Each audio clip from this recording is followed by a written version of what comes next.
Hello everyone, assalamu alaikum. How are you all? I hope you are well.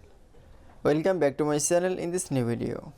Today's video, how to insert multiple images in Microsoft Publisher. So let's started. At first open your Publisher document. In this video I will show insert multiple images. Now going to the insert menu option. Now for click. Then click for a picture option. Now find your picture. Then multiple image insert. Now type from the control. Now click for a image. Now select from a multiple image. Now click for insert option. That is.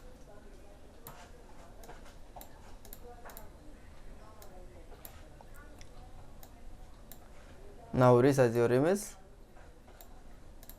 in multiple image. That is. Then we show insert multiple images in Microsoft Publisher is very easily. I hope to enjoy the video. Please like, comment, share and subscribe my channel. Thanks for watching.